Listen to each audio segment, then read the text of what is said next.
দেখছেন এটি news. News নেওয়ার সঙ্গে আছি আমি রবিউল আলম। নিরাপদ আবাসন প্রত্যেকেরই চাওয়া, কিন্তু সুসজ্জিত বিলাসবহুল বাড়িগুলো কি আসলে নিরাপদ, কিংবা যেখানে যেভাবে নির্মিত হচ্ছে বাসা বাড়ি সেটি কতটা ঝুঁকিমুক্ত? এই প্রশ্নের উত্তর খুঁজতে বেরিয়েছিল এটি নিউজের টিম। তাদের অনুসন্ধান নিয়ে আমাদের এই সপ্তাহের বিশেষ আয়োজন ঝুঁকির বসতি।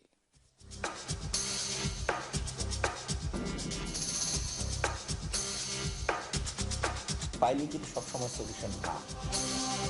তদারকির অভাব, এই জন্য রাজুকের কোনো অনুমোদন নাই।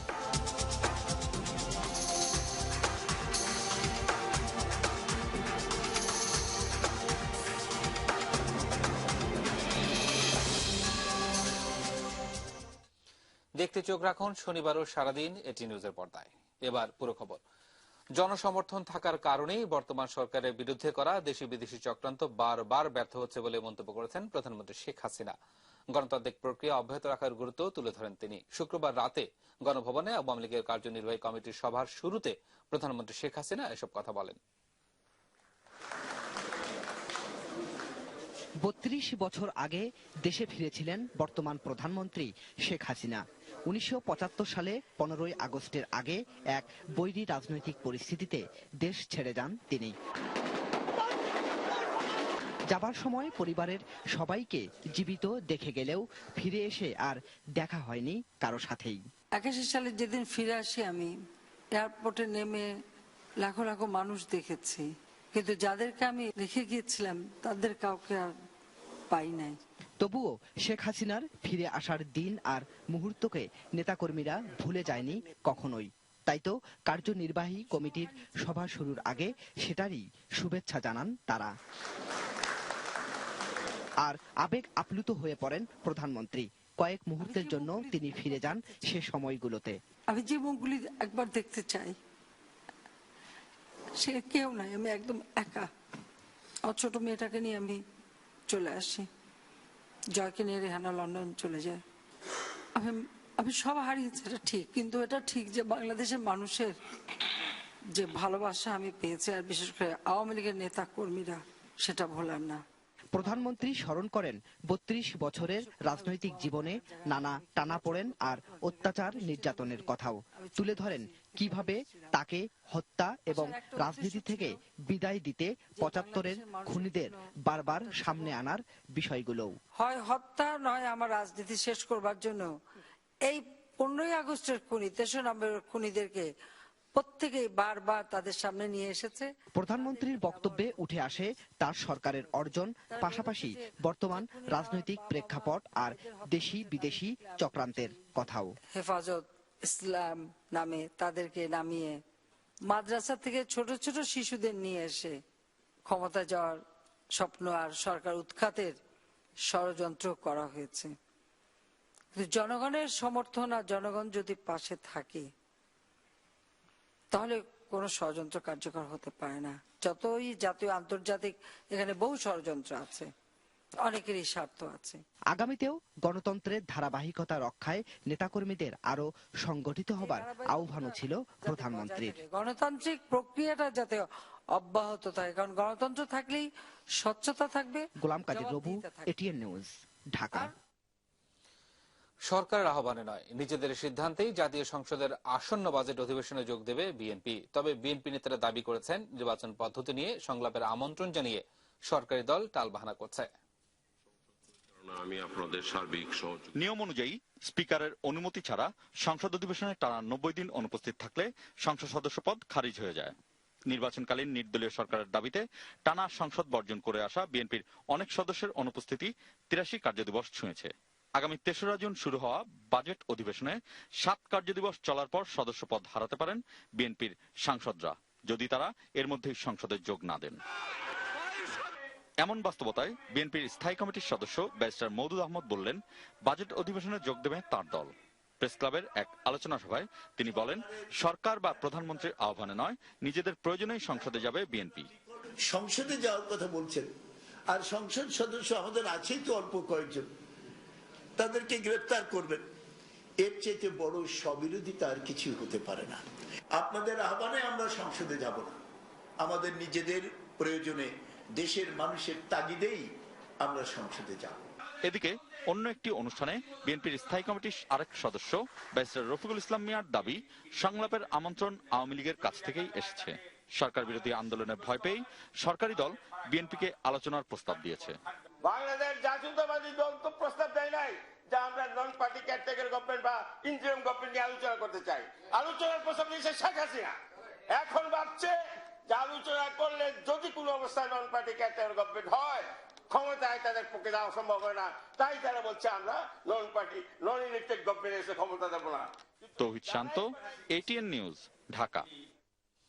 এবার ঘূর্ণিঝড় মহাসেনের খবর। বাংলাদেশে মহাসেন।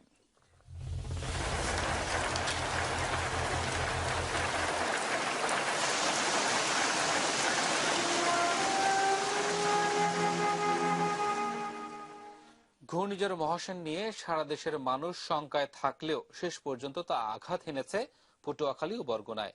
আর মহাসেনের সেই তাণ্ডবে হাহাকার উঠেছে কয়েক হাজার ঘরে। বরগুনা ও পটুয়াখালী সেই হাহাকারের খবরই জানাচ্ছেন বোরহানুল সম্রাট, ছবি তুলেছেন আব্দুল সালাম। পটুয়াখালী শহর পার হয়ে কুয়াকাটা যাবার পথ, এই পথেই পড়ে বরগুনা জেলার আমতলী উপজেলাও। আর দেখা মেলে মহাসেন ঘূর্ণিঝড় কিভাবে নিঃস্ব করেছে মানুষকে, সেই দৃশ্যগুলো। আমার 3টে ঘর, কোনোটা কোনো অস্তিত্ব নাই। একটা থাকলে মানুষটার মাথা গোজা, আমরা কোথায় দাঁড়াবো এরকম করে অবস্থা। ইউনিয়ন চেয়ারম্যান জানালেন সব দিকেই এই হাহাকার।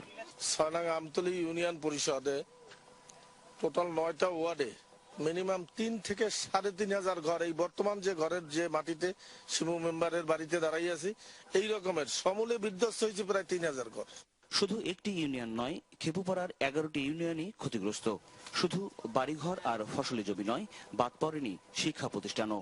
এ জায়গায় এসে দেখি যে একেবারে কিছুই নেই, সবকিছু ভেঙে ছিঁড়ে চুরমুর হয়ে গেছে। আর আমরা শিক্ষক এবং ছাত্রছাত্রী কর্মচারী মিলিয়ে 400-র মতো। এই নাম শিক্ষা বলে নামে দিয়ে পানি, এই ক্ষতিপূরণ কি করব, কে দেবে? কারণ সরকার যদি মনে করেন আমাদের চায় তা আমরা বাঁচবো, নাহলে কিন্তু বাঁচার মতো কাজ না। কখনো সিডর নামে, কখনো মহাসেন নামে, কখনো প্রতি বছর, কখনো কিছুদিন পর পর। প্রতিবারই নিঃস্ব হয় উপকূলের এই মানুষেরা। তাদের পাশে দাঁড়াবে কে? বোরহানুল সম্রাট, এটিএন নিউজ, আমতলী, বরগুনা।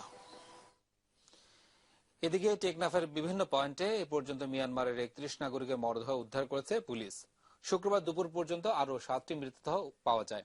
এর আগে বৃহস্পতিবার রাতে 24টি মরদেহ উদ্ধার করা হয়। কক্সবাজারের অতিরিক্ত পুলিশ সুপার বাবুল আক্তার জানান, উদ্ধার করা মৃতদেহের বেশিরভাগই শিশুর। মৃতদেহের সঙ্গে পুলিশ মিয়ানমারের মুদ্রা উদ্ধার করেছে। এ কারণে এরা সবাই রোহিঙ্গা বলে দাবি করেছেন তিনি। শুক্রবার খুলে দেওয়া হয়েছে আশুলিয়ার বন্ধ থাকা সব পোশাক কারখানা। কাজে যোগ দিতে শুরু করেছেন শ্রমিকরা। শ্রমিক বিক্ষোভের মুখে নিরাপত্তার কারণ দেখিয়ে গত সোমবার থেকে আশুলিয়ার গোলযোগপূর্ণ কারখানাগুলো বন্ধ রাখার সিদ্ধান্ত দেয় বিজিএমইএ। এরপর গত মঙ্গলবার থেকে বন্ধ ছিল আশুলিয়ার বাইপাল এলাকার পোশাক কারখানাগুলো। সংকট নিরসনে বৃহস্পতিবার শ্রম মন্ত্রণালয়, গার্মেন্টস মালিক ও শ্রমিক প্রতিনিধিদের এক ত্রিপক্ষীয় বৈঠক হয়। এতে আইন শৃঙ্খলা রক্ষায় সব ধরনের ব্যবস্থা নেওয়ার আশ্বাসের পর বিজিএমইএ বন্ধ কারখানাগুলো আবার খুলে দেওয়ার সিদ্ধান্ত দেয়। পেরু, বলিভিয়া, গায়ানা ঘুরে ব্রাজিলের ব্রাসিলিয়ায় ঢোকার সময় 80 জন বাংলাদেশিকে আটক করেছে পুলিশ। অবৈধভাবে ব্রাজিলে মানুষ পাচারের একটি দলকেও চিহ্নিত করা হয়েছে বলে জানিয়েছে নিরাপত্তা কর্মীরা।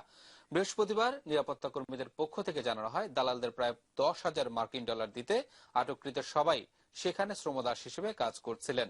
পেরু, বলিভিয়া ও গায়ানা দিয়ে কোনো ভিসা ছাড়াই দালালরা ব্রাজিলে এই সকল বাংলাদেশিকে নিয়ে গেছে বলে নিশ্চিত করেছে পুলিশ। মাসে 1500 মার্কিন ডলার উপার্জনের আশ্বাসে আটককৃতদের দালালরা প্রতারিত করেছে বলেও জানানো হয়। আইপিএলে শুক্রবারের একমাত্র ম্যাচে রাজস্থান রয়্যালসকে 23 রানে হারিয়েছে সানরাইজার্স হায়দ্রাবাদ। বিজয়ীদের দেয়া 137 রানের টার্গেটে খেলতে নেমে 9 উইকেটে 113 রান করে রাজস্থান রয়্যালস। এর আগে টস জিতে ব্যাট করতে নেমে সানরাইজার্স হায়দ্রাবাদের ইনিংসের শুরুটা একদমই ভালো হয়নি। স্কোরবোর্ডে 3 রান তুলতেই প্যাভিলিয়নে ফেরেন ওপেনার পার্থিব প্যাটেল। এরপর 2 রানের ব্যবধানে শেখর ধাওয়ান ও অধিনায়ক ক্যামেরন হোয়াইটের উইকেট হারিয়ে চাপে পড়ে হায়দ্রাবাদ। তবে বিপ্লব সামন্তরায়ের 46 বলে করা 55 রানের সুবাদে 9 উইকেটে 136 রান করে সানরাইজার্স হায়দ্রাবাদ। জয়ের লক্ষ্যে খেলতে নেমে 39 রানের জুটি করেন রাজস্থানের 2 ওপেনার রাহুল দ্রাবিড় ও আজিঙ্কা রাহানে। তবে মিডল অর্ডারের ব্যর্থতায় শেষ পর্যন্ত 9 উইকেটে 113 রানেই থেমে রাজস্থানের ইনিংস।